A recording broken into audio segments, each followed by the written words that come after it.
Good day, Lords and Ladies. Welcome back to Shadowrun Dragonfall. Now, we left off our old friend and team lead, Monica, had been killed during our latest operation. It'd been a setup. We had walked into a facility that was far, far worse than we had imagined and got killed. And she died from feedback from hacking in. So we are now in charge of the group and we are talking to people. One thing I will mention is that the way that dialogue works in the party, unlike say in like Pillars of Eternity or more modern RPG games, you only have one chance at this. Like, so if you mess up the dialogue, you can't go, oh, I'll go back to it and ask that later. If you leave the dialogue window, you lose that dialogue option because you can only talk to these people between missions. So if we go and talk to Iger, go and talk to Iger. Iger glares at you. You can taste the bile in her stare. She clearly still blames you for Monica's death. Something I can do for you, fierce leader. We need to talk about Monica. Yeah, we can apologise. You can apologise for your little outburst that you'd had in front of the Paul and the rest of the team. You're wrong about me, Iger, and I'm here to prove it to you. So if we leave the conversation now, we won't be able to talk to her again. But at the same time, I like to roleplay. Because I play D&D and various other role-playing pen and paper systems, so I'm not going to ask all the questions that you would like normally do, say in a BioWare game or Bethesda game, because it just doesn't, like, you wouldn't go up to someone like just after someone died and go like, yeah, you can apologise, blah blah, be really confrontational, because that's not professional. So we're going to go, you're wrong about me, Iger. I need to prove, I intend to prove that to you. She stares at you for a moment and looks away. Best of luck with that, Black Knight. Now please, leave me alone. Not just yet, there's something else I want to say. Alright, but make it quick. We need to talk about Monica. Not right now we don't. Don't push me on this, Black Knight. One of these days we're going to hash this out and you can talk all you like about the clusterfuck that killed one of my best friends, but it won't be today. Alright, Iger, this conversation is over. Okay, but the conversation isn't over. I'm not going to do this one because that's just really confrontational with someone who's very aggressive, and yeah, it's probably not going to go well. But this isn't over. It is for now, Felicity. She turns away. Do us both a favour, take the hint, and go away. Okay. Let's go to Glory. Glory is beautiful, a wayfish, in a waifish sort of way. Her features are almost elfish in their delicacy, but there's something cold about her that you find slightly unsettling. What's more unsettling is her chrome. Glory is rocking a heavy loadout of cyberware. From head to toe, she looks to be composed more of plastic and metal than skin and bone. In the shadows, individuals such as this are not anything but uncommon, but Glory's cyberware is first generation, all of it. Bulky, invasive, practically museum pieces. This chrome was obsolete well before she was born. Black Knight, Glory shifts her gaze to you. Her expression is as cool and placid as always. Can I help you? Hey, Glory. How are you holding up? Don't worry about me. I am solid. Are you sure? You look like you're a million miles away. You better be. If you flake out on the job, you and me are going to have problems. Not going to do that because the thing is, like, if you're a professional, you do not go in. You don't go in with that sort of. That's not a professional way of holding a conversation. If you say you're good, I trust you. I'm going to go with this one. You sure? You look like you're a million miles away. I will be with you when it counts. Right now it doesn't. Any thoughts on what we should do next? Find our missing client, extract some answers. Beyond that, take jobs, get paid. I have a question for you, Glory, of the personal kind. You inquire. I'm not big on saying sport. Personal reasons, you understand. I'm sure the edge of her voice tells you that she's not interested in continuing this conversation. I understand, but I still need to talk to you. If you want to run with me again, you answer my questions. Now, of course, we all have a secret, but if you ever want to talk, here I am. I'm sure you understand, but I still need to talk to you. Glory lets out a weary sigh. Ask your questions, but do it quickly. I have things to do. You can't have started running the Saddles much more than 5 years ago, tops. So what's with the vintage chrome? It was cheap. It gets the job done. She shrugs. Ends discussion. I don't think so, you say. I know lots of street Sams in my time, but I've never met anyone who'd voluntarily installed cyberware that old. Let's go with that one. You're right. There's more to it than I'm letting on, but I'm not interested in talking about it. Can't help but notice you seem guarded and withdrawn. Yeah, like, we're not... I'm gonna do this, but like, it seems a bit... I don't know, let's just try it. That's my problem and none of your concern.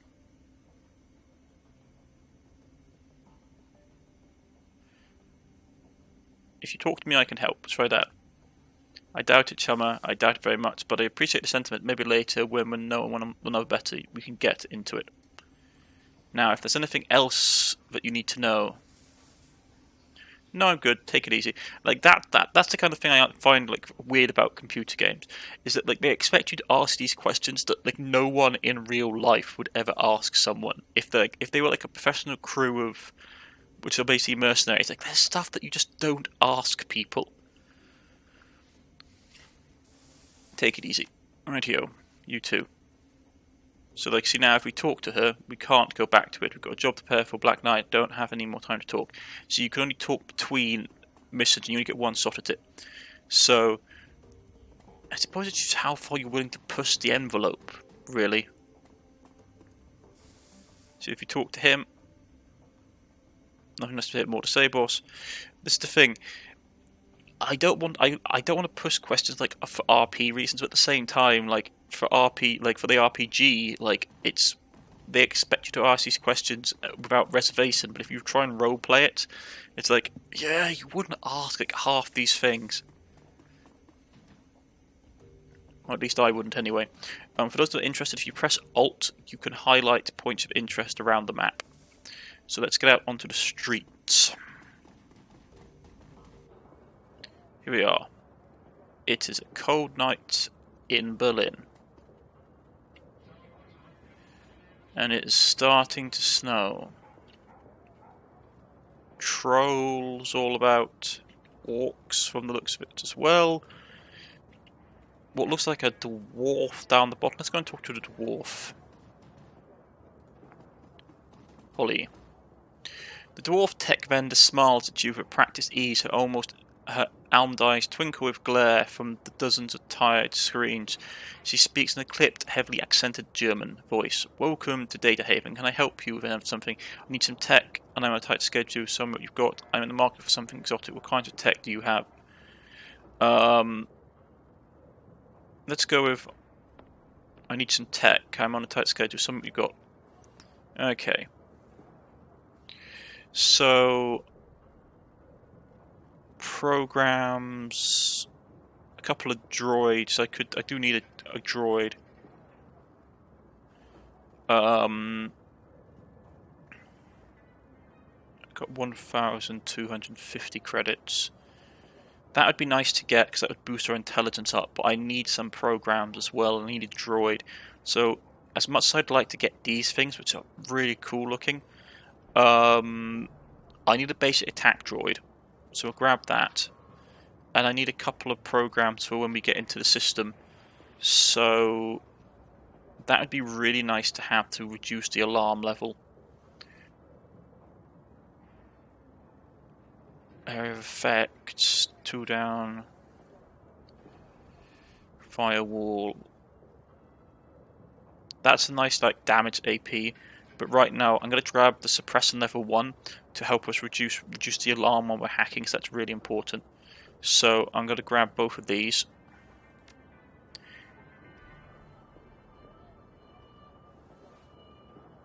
I'm going to unequip the pistol because I just suck with it, and I'm going to equip the drone because the drone gives me basically something to use, and I'm better with the drone than I am with gun.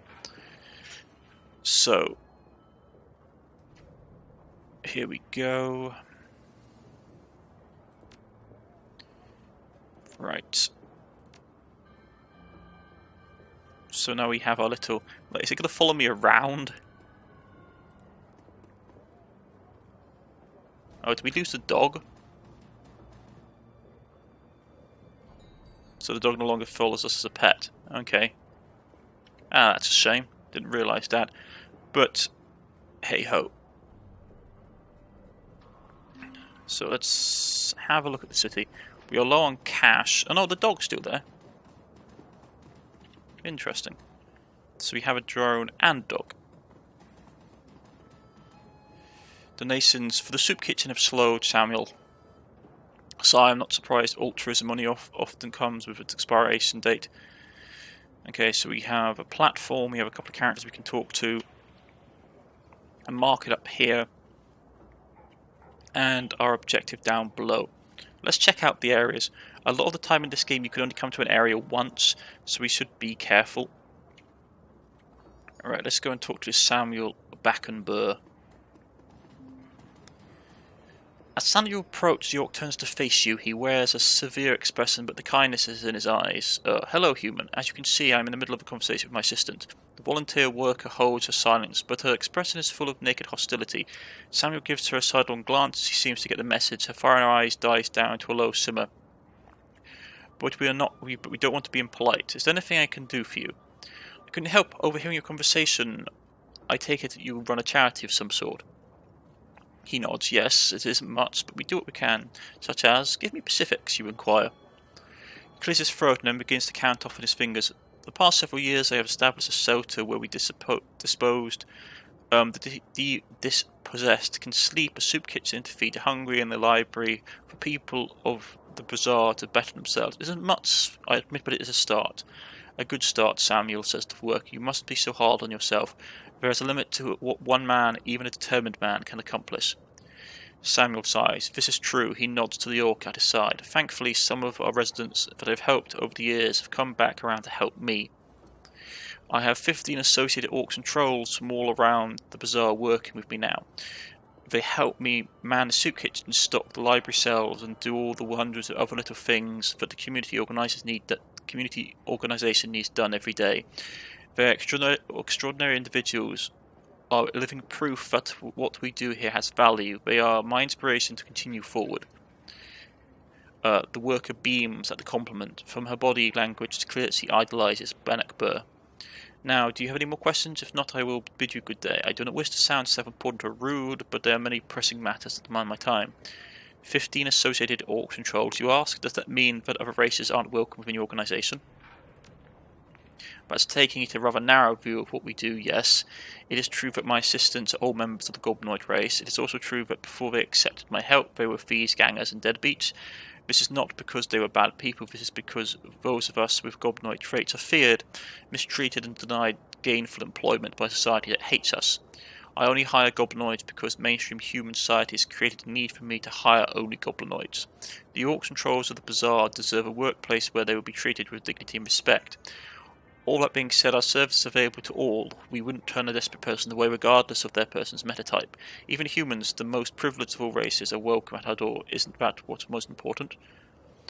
You use exclusionary language and is telling even humans are allowed. Well, this is the thing, isn't it? Like if you're from a group that's prejudiced against you, you're gonna be biased against the group that is prejudiced against you.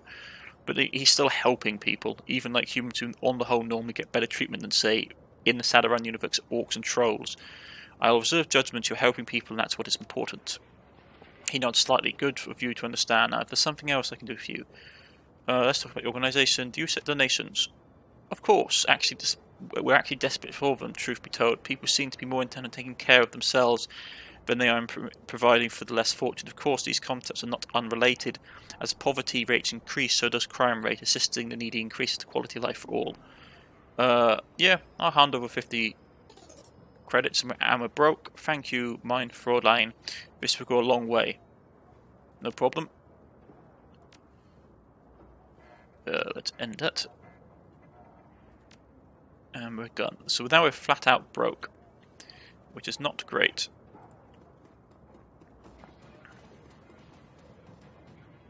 Some part of the city we can't get to.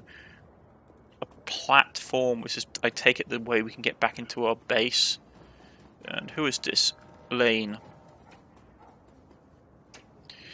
Lane, before you stand to troll, though it's a stretch to say he's standing at all, his great mass is barely held upright by two vintage prosthetic legs, along with a crutch under one arm. His body clicks and hums with every shift of his weight. Despite his disability, his eyes are sharp and calculating. I know you. Haven't been here long, you say. New to the bazaar then. Heard Monica had some fresh meat in her stable. I'm Black Knight, by the way. Good to meet you, Black Knight. My name's Alaskin Lane. What's your place in, like, a name I should know, you say? No, I suppose not, just the way I like it. This is the thing, like, this is something you should know about Monica, like, do we spread it around that she's dead? Like, he obviously knows her, and it will probably get out eventually. Why not? Something happened to her on the run. How do you know, you say? You know something about it? Question. Just what my eyes and ears tell me. I had a feeling besides Monica almost always comes around or after run to check on everybody. She's long overdue and now here you are in her place, so she's either severely wounded or outright dead. Which is it? I'm afraid she's gone, you say. His grizzled troll nods grimly. The servos in his prosthetic complain as he let loose a long, heavy sigh. Now that's a shame. She was a hell of a runner, that one. And a good friend. Perhaps we shouldn't have told people about that. Okay, excuse me one second, folks. And we are back. Yeah, sorry about popping up to this screen. When I pause the game, it takes me to the load screen for some reason, because my key bindings are set this way, which is annoying. Right.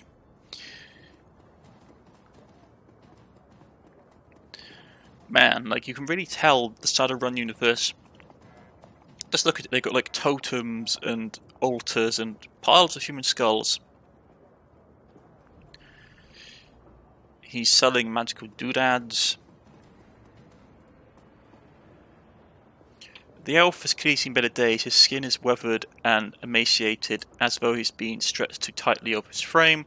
Trace marks line the cracks of his arms, and dirty bandages wrap his knuckles.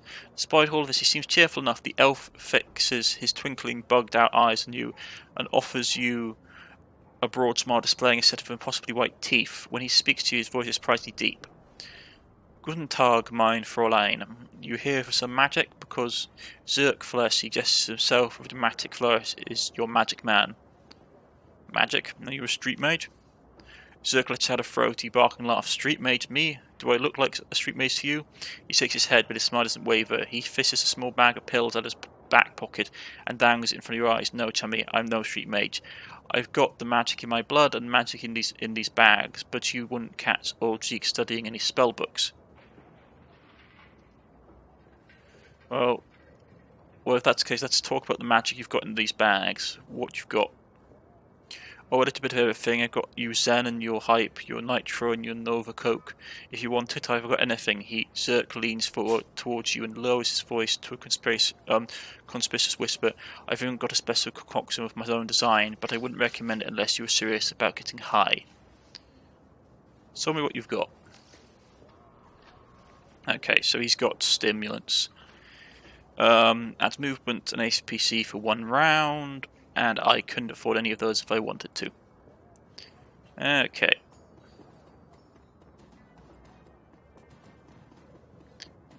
Another person to talk to. Simi. Who's Simi? Warming herself in the dim light of a dying street lamp. A wife of a girl who looks far too worn for her years. Mother Superior, she says. The Mother Superior, she says, will be 7 for me to care for. I need to see to them. I wasn't aware there was a convent or church nearby. You're high as a kite, aren't you? 7 what? What do you have to care for?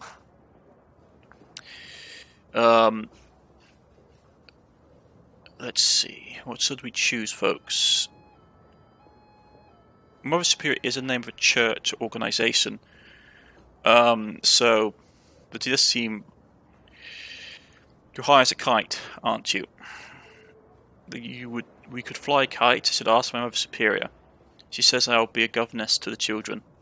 You notice a chip jack poking out beneath the young woman's unruly hair. The vacant look in her eyes marks her as a likely BTL junkie, lost between reality and any number of better-than-life virtual constructs. I need money to get back to them. This story sounds familiar. Look, do you know Monica? Let's go. This story sounds familiar. Captain Von Trapp is very well known and respected. The poor dear lost his wife and the children of their mother. A child should not be without a mother, and a mother should not be without a child. Have you seen the captain? Do you know Monica, you inquire. Monica? Is she one of the sisters at the Abbey? No, wait. Monica. A flicker of recognition fights through the haze in the young woman's eyes. Yes, Monica. She's good to me, brings me food to eat and tea to drink. Then I'm afraid I have some bad news, you say. Despite the woman's persistent delirium, she seems to glean meaning from your tone. She's dead. She died? I'm sorry, she did. The girl grips her head with claw-like hands, tugging at her hair as she might pull her brains out through her skull. I don't like this, but I can't switch it off. The girl's frail body shudders and her eyes grow large, but she does not sob. Instead, she smiles a sad smile, which looks to have been worn all too often. She would go to heaven, she told me. It is a place for good people, stillborn babies and childhood pets, and she was a good person. The girl then begins to mumble to herself while fingering her hair that covers a jack in her head. And you step away. See, this is the thing, which is that, like, if you're trying to be like a professional Shadowrunner and you played the pen and paper game, there'd be no way that you'd be spreading information that, like, your leader was dead, because that just indicates that you were there at the event. Was this a statue? A bizarre monument towers before you. At the top of the pedestal, a form of an angel stands. Its outstretched wings loom over the small park, but the material is strange and uneven, giving the statue a cold, Frankenstein-esque appearance. It appears that the artist has welded his monument together from various metal scraps and pieces of junk. As you approach, a small glimmering monitor at the base of the statue flickers dimly to life. A grainy face of a smug young orc appears on screen. Hello there, I am Herbert Kunzel, the creator of the monument. What would you like to know? The statue's name. This is a tribute to victory, a victory of anarchy. It is both a creation and a parody. Citation and a parody of the statue we destroyed some 20 years ago. You may remember it from the historical trials of the Sigsul or Godsley. Installation history. Isn't it obvious? The Sigsuller, the monument to the hubris of the Protestant state, got blown to bits. Someone takes a lot of the bits and builds a monument to the hubris of anarchy. Press number 3, about the artist. I am the visionary Herbert Kunzel from Ludwimmer. You might know me from... well, there isn't much to know, not so much I'm known for yet, but I intend to change all that, for art is born from misery after all. So basically they blew up the statue and he rebuilt it, okay? And there is a phone ringing. Okay, yeah, let's see what we've got. It is an old, obsolete phone booth. It is ringing. Pick up the receiver. A monotone, pitched, adjusted voice begins speaking almost immediately. The Suk Wilster contact for this kiosk is no more. Black Knight is listed as a follow-up contact. This is our only secure line to this kiosk.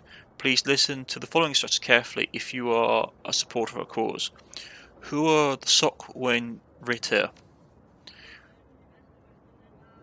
The Sokwen is fighting for the freedom and liberty of information in Berlin. The F States manages many things, but information remains controlled.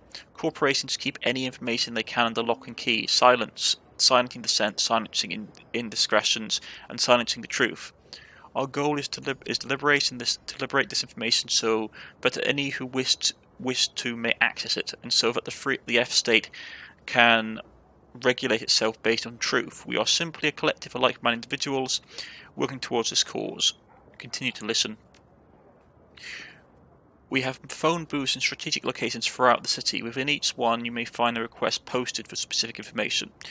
If you can obtain a copy of this information, return here and submit it via the port below the receiver. We will verify the authenticity of this information remotely and post an undoctored copy of it onto the matrix ourselves. It is our stated goal for this information to remain free to all. However, we will be compensated for sought-after information to return to this location. I'll keep an eye out. The line is silent. Now, from what we know, this is probably the group that Monaco is associated with, judging from the information we know. They may also be tied into why we got sent on the run.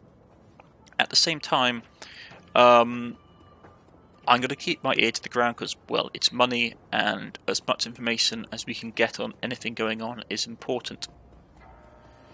So, let's keep having a look around. We have a backup in the form of the dog and our little control tank. Triage, cybernetics. We could go there, but we don't have any money for anything. I take it that goes off the map.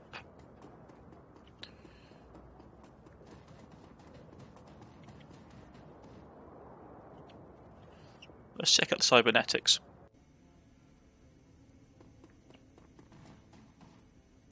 Okay, not much in here. We can't get through that door. Let's talk to Dr. Escobar. As you approach the elf, you notice that he is in mid-conversation. His lips move rapidly and his voice comes out in a low, quiet tone. The glossary plastic cell of a high-grade communication glints in his wrist. Listen in on his conversation.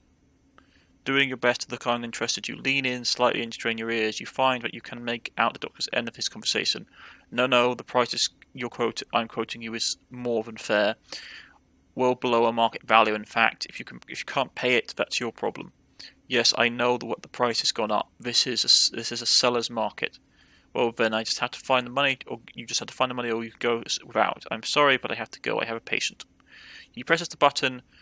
On this comm link and looks up at you, $1 million smiley face. Sorry about the wait, friend. Sorry about the wait, my friend. Welcome to Triage Cybernetics, Cyber Clinic. He extends his hand to you. I am Dr. Isbell, and your name is Six Hand. Black Knight, pleasure. You can shake his hand. Black Knight, pleasure. My name is none of your concern. It's professional. I don't want to give out my. It's not my actual name. It's my moniker.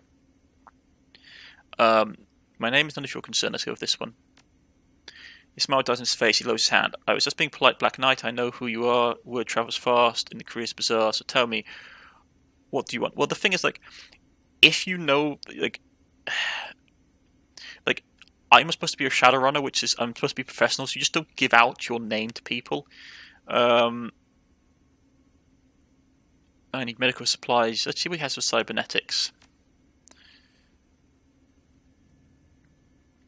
Okay, so a lot of them are pretty pricey. Right, we have current essence, which is how much, essence is how pure your humanity is. We already lost 0.5 because you've got a head implant. Improve the body, more XP, or HP. Useful for deckers and riggers who don't want to sacrifice valuable hardware space. That would be nice to have. Data jack point. You have a data jack. Okay.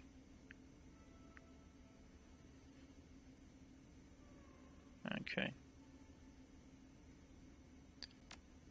We could get that. Useful for deckers and riggers who don't want to sacrifice valuable hardware space.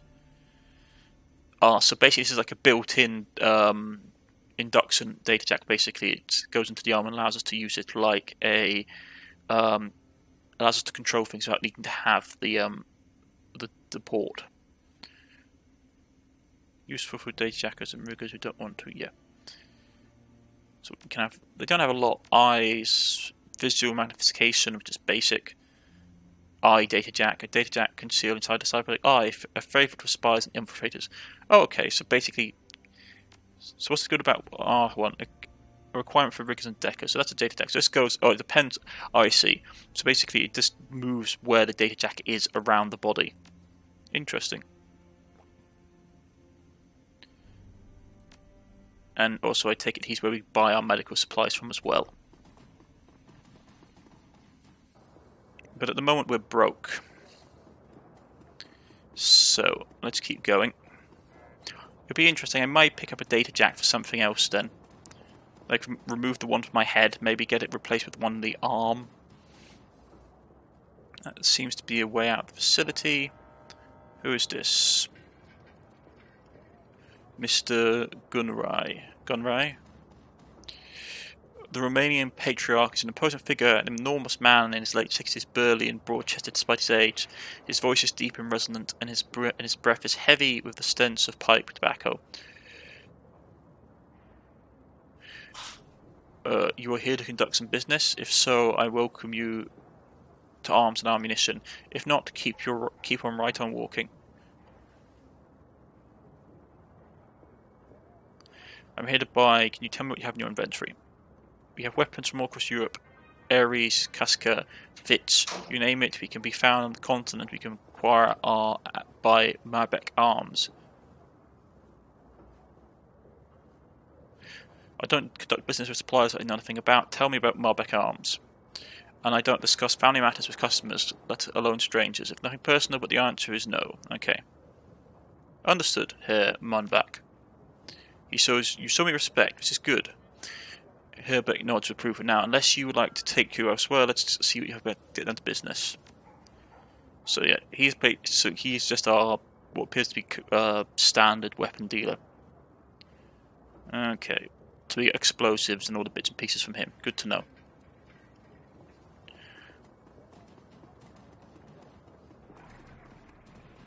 Anything in here we can interact with? Nope. Okay. Dancer's bag. Some kind of garden. So where are we going? Man, this map is...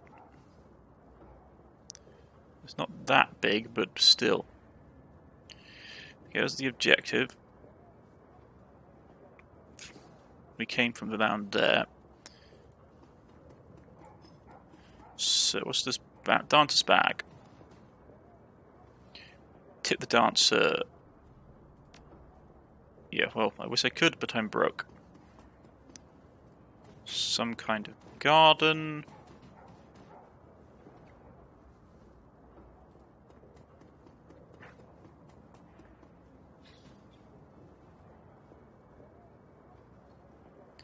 And we are here again. Okay, be nice if we had like a rather than just like a compass, like an actual map would be useful. Right. What's this? Talis. What's this place called?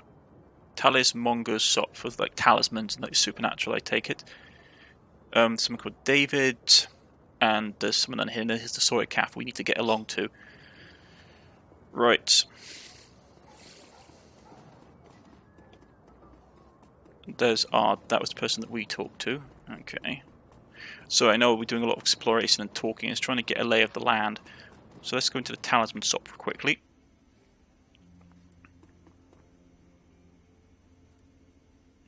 Something about the young elf behind the counter makes your breath catch in your chest. She's lovely to look at, but it's a strange kind of beauty. Her eyes are large and luminous, and impossibly green, and she looks up at you. So you can see that her irises are fleckled with incandescent gold. Hello, and welcome to Arjon's. Perhaps I can help you with something. Oh dear, we can't look away. As she smiles at you, her eyes fixes on yours. A curious feeling of weightlessness fills your chest. It feels as though you're floating in a warm, calm sea. A gentle current pulls you close to Abseth, and the sensation is pleasant as a drift. As you drift, the gold speckles in her eyes begin to move. Look deeper into her eyes. The golden speckles in the elf's eyes shift and swirl, slowly picking up speed. It's mesmerizing. As all at once the speckles explode into a light and color, her eyes now filling your vision, and it feels as if you're drowning in the alien sea. The patterns traced by the shimmering speckles in her eyes are kaleidoscopic, enchanting, nearly impossible for you to turn away. We can't resist. You are lost. Your entire world has been reduced to a churning vortex of green and gold. Dimly, you become aware that something's happening. You feel your body being buffeted by unseen forces, and suddenly everything goes black.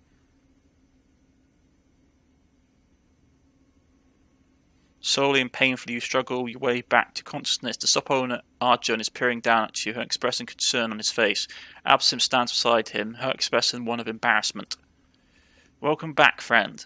Hey, I remember this guy from the first game. Arjun extends a hand to help you to his feet. Absinthe shifts slightly to allow you to stand. What was that? What happened? My fault, my apologies. Sometimes when I daydream, I bring others along for the ride. It was unintentional, yes, but there was no harm done, correct? You'll be fine.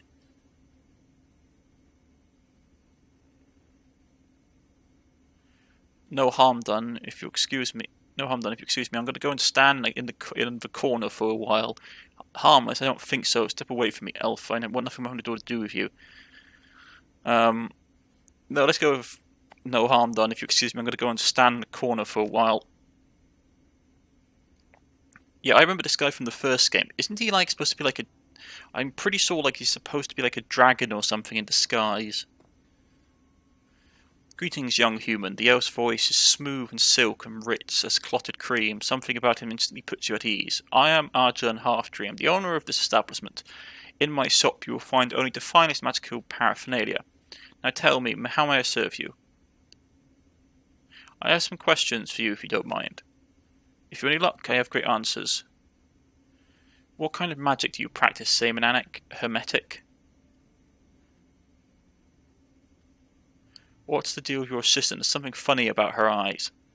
Absinthe is a friend, nothing more. She helps out around the shop until when the fancy strikes her. She is nobody's assistant, and I'm no one's master. You haven't answered my question. He pauses for a moment, considering. I believe that they suit her personality. Now, is there anything else you may need to know? What kind of magic do you practice? Shamanistic? Hermetic? Personally, the true kind, but I sell goods tailored to all traditions. In my shop, we do not discriminate. Now, is there anything else you need? How long have you been in the bazaar? I have many stores with dancing spirits and raging dragons, unchecked magic and swarming chaos. All these stories are true. As for the bazaar, I've always been here, quietly peddling my wares. Simple life, but a good one. Okay, that's what we got for sell. Okay, so he's basically the person you go to if you want to buy magic spells. Okay. Good to know. But I'm pretty sure that in the first game he turns out to be a dragon. Like a pretty powerful one at that in disguise. Aston keeps her eyes hidden from view. Please excuse me, I have work to do. Okay, so that's all we can talk to her about. Nothing else to interact with the shop with. Let's go. Okay. I'm just trying to hit up as many, because obviously I don't know if we'll be able to come back to this spot, so it'd be nice to actually talk to people. David. A pair of round eyes peer up at you from under the hood of a grime-smeared winter coat. You recognise him as David, one of the bazaar's street kids. If you had to guess, you would place him in his mid-teens, so it's difficult to tell beneath the grime and acne marring his face. You've seen him following Monica around between runs, chasing her heels like his lost puppy, so you always seem to have a soft spot for the kid. Oh hi, Black Knight, have you seen Monica around? I've been looking all over for her. I'm afraid I have some bad news for you, kid.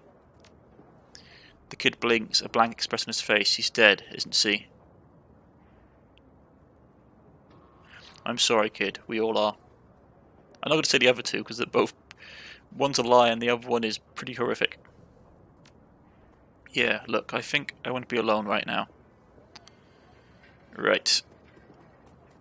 So this is where we need to be. Let's go and beat some information out of him. Cav Chavez. Chazvez? Okay, let's see. We're inside the cafe. There's a menu board at the back. Menu board. Special today is caramel soy calf. Sounds delightful. And who is this person? Hello, my friend. The voice that comes from the man in the chair is enormous as the owner, deep, booming roar, dripping with unstrained mirth. A fine day for soy calf, yes? Yes, it certainly is a beautiful... From the back of the store, the voice of the shopkeeper cuts you off. Don't mind the fool in the chair, he roars like a traumatized walrus. Stewing all day in his own sweat, the man behind the bar glares at Goldsmith, his upper lip curled in disgust. I tolerate him only because he takes his soy calf by the bucket. Goldsmith responds with a raucous belly laugh. Apparently, he finds the shopkeeper's insults to be hilarious. Ultug, mine Fraudine. You are the quick-witted and soft-tongued as ever. I bow to you. If you wouldn't mind. Once again, the shopkeeper cuts in. To bow to me, you would first have to vacate your chair. The shopkeeper claps his hands together, clasping them in front of his chest. I shall summon a team of determined young men and an ox to assist with the task. With any luck, you will be on your feet by nightfall. Goldsmith smiles at you, his small eyes glittering. Enough of the senseless bickering. You have approached me for a reason. Yes, tell me, what can John Goldsmith do for you?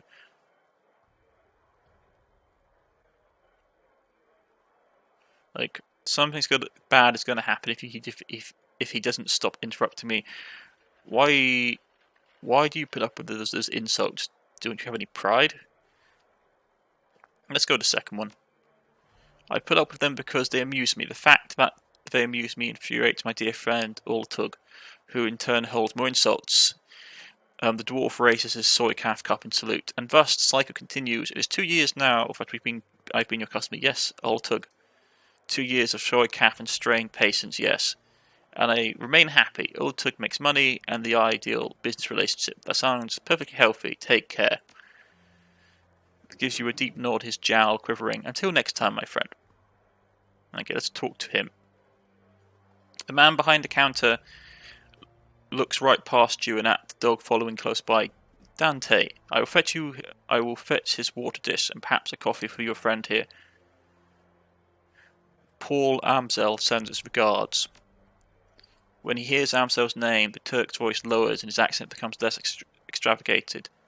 His eyes take on a knowing look. Very good. Please express to Herr Marcel my appreciation for his patronage. If he needs any more catering jobs, seen to in the future, I will always be happy to provide. He tells me you are developing a menu for a friend of his now, Herr Winters, I believe. I want to hear all about it. Paul is always pleased to send business your way, Herr Barakazi. He was hoping you could discuss some of the details of his green winter order with me.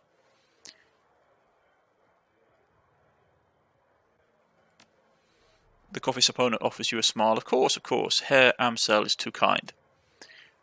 Barakazi turns his head to calls into the back room. Cammy, come. A young woman bustles in from the back room. Her gum chewing is loud enough to hear over the noise of the coffee grinders. Barakasi spits something out in the rapid-fire Turkish. As you wish, uncle.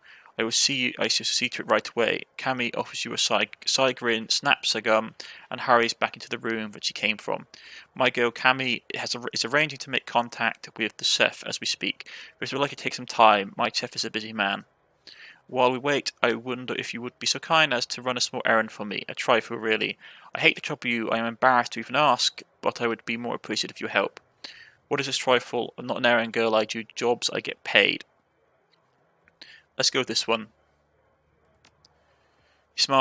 He smiles big. The Turkish vendor again. You are being compensated, most masterful mercenary. Do you not recall? Cammy is fetching you information for you. Returning the favour would be the courtesy thing to do. Let's do Christmas free. My time is a valuable commodity, my friend. I am sure a businessman like you can understand. Oh, yes, of course I can. Barakasi rummages through his pocket and fishes out a crumpled 100 neon bill. He thrusts the coffee-stained wad of paper into your hands. There, you have been paid now. Let us get on with it, yes? Ultug's voice lowers to nearly whisper. The errand is simple, hardly worthy of you. I have installed a number of data taps in Berlin's fibre optic network as part of my civic duty, you understand. These taps provide free matrix access to all those who live in the bazaar. In order to maintain them, their anonymity, each tap's protocol buffer must be reset every few days. I simply wish for you to visit each data tap and reset it. Simple enough, that's it. No catch. Don't you have people for this? My errand runners are all indisposed, and delightfully you are here. Besides, you must wait for Kemi to return. It is a fortuitous circumstance. Just reset the taps and come back when you are finished. There should be 3 of them scattered around the neighbourhood. The first one is just outside. I look for a metal box with yellow arrows painted atop it. By the time you return, I should have information Herr Hamzel requested. Okay, seems straightforward enough.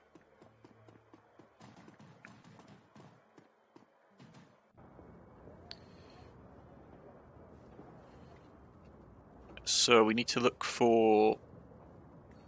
What was the mission?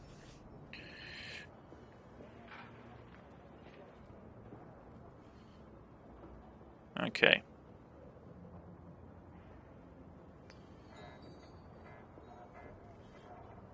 I've lost the data tapes. Okay. So they'll be around. They shouldn't be... There we go.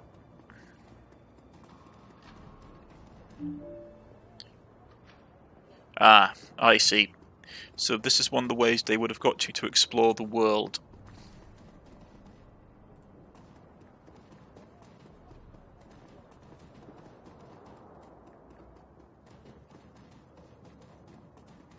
And there's 3 of them scattered around the bazaar. So it's basically a paper trail.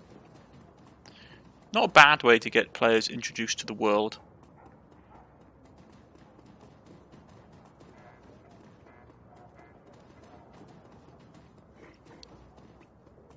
There's the 3rd one. Yeah, so what we have basically done in a roundabout way is do this, which is that they expected you to go down to the cafe shop straight away, get the mission, and then each one will probably be in an area of the world that we've already been to, but they want you to go there. Yeah, there you go. So they take you to the 3 major points of interest: the phone booth, where you can get the side job missions for bonus pay, the clinic for cybernetics, and down outside the coffee shop. As you resetting data tap, you notice that someone has duct taped a small homemade receiver to the system, an earplug dangling from the receiver. Put the earplug into your ear. The sound of heavy machinery makes it difficult to hear the words that are being spoken. After a moment, you find you can make out 2 distinct voices: a nasal woman who sounds like a heavy smoker, and a man who speaks in a high-pitched, breathing tone. Just heard Monica, huss huss huss. Need to verify, huss huss. High-pitched man, good for us. Continue listening. A sound like conveyor belt started adds to the noise of machinery, and you can't make out anything else until it comes to a stop a minute later. Think our next step. Wait, isn't ready to make a move yet. Be patient. See who steps up. Could be of some use. Could be someone more. Continue listening. More conveyor belts started up, and all you can hear is the sound of machinery. Continue listening. Some sort of motorized vehicle starts up, drowning out everything else. A bell rings loudly again, and it sounds like a telephone. You hear the sound of the door slamming shut, and the noise of machinery suddenly muffled. There's a rattle of plastic, and the ring stops. The nasally woman's voice can be heard. Guten Tag, how may I help you? Silence. The tone changes, becoming more businesslike. I heard. Yes, he knows. I told him it wasn't time to make a move yet. What do you think I am? An idiot? The council needs to meet again. Silence. I know. Getting everyone in the same room is challenging. Getting them to agree on a course of action is going to be even more challenging. From my perspective, the bazaar was only stable because of her. If she really is out of the way, well, we'll see, won't we? There's silence. Yeah, I know. What can I say? Things go slow in the flux sometimes. You hear the sound of the door opening again, and the cacophony of machinery fills the line. You can't make out anything anymore. Okay, so obviously other factions know of Monica's death, and well, so it's a nasally woman and a deep-voiced man. Okay, that's worrying. Very worrying. Well, we'll quickly turn in this job here at the cafe. And I think this is actually a good place to leave it. We'll return to the cafe owner next episode and talk to him for the information. Other factions are beginning to move as the news of Monica's death slips out, and we are going to have to deal with it. But fortunately, we have picked up a little gun drone and a bit more Deca tech to help us resist angry programs, so we should be able to handle it. I've been Cornish-knight. This has been Shadowrun Dragonfall. Let's see you all again next time. Goodbye, folks.